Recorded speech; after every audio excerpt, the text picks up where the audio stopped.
രാമിന് എന്ത് തോന്നുന്നു? Life style stress ആയിരിക്കണം. സ്ട്രെസ് ഒരു പ്രധാനപ്പെട്ട കാര്യം. എന്തുകൊണ്ട് സ്ട്രെസ് കൂടുന്നു?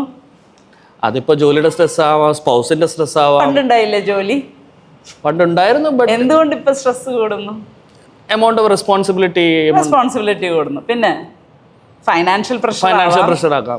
കപ്പിള് തമ്മിലുള്ള പ്രോബ്ലംസ് കൂടി വരാണ്. ആങ്സൈറ്റി, ഡിപ്രഷൻ എല്ലാം നല്ല രീതിയിലുണ്ട്. സോഷ്യൽ മീഡിയ ഇൻഫ്ലുവൻസ് കുറേ ഉണ്ട്. അപ്പൊ ഇതെല്ലാം കൂടുന്നതിന്റെ കാരണം പ്രധാനമായിട്ട് സോഷ്യൽ മീഡിയയുടെ ഒരു സാധനം, phone usage, internet usage, comparison വന്നു. ഇതൊക്കെ കൂടെ ഇത് കൂടുതൽ.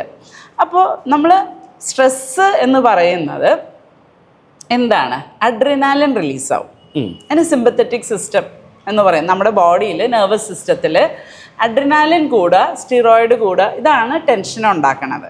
അപ്പോൾ ക്രോണിക് സ്ട്രെസ്സാണ്, പ്രത്യേകിച്ചും ഉറക്കം കൂടി ഇല്ലെങ്കിൽ സ്റ്റിറോയിഡ് എപ്പോഴും കൂടി നിൽക്കും. ഓക്കെ, ഇതിൻ്റെ ഓപ്പോസിറ്റ് നമ്മൾ റിലാക്സേഷൻ സംഭവിക്കുന്നതാണ് പാരാസിമ്പത്തറ്റിക് നെർവസ് സിസ്റ്റം.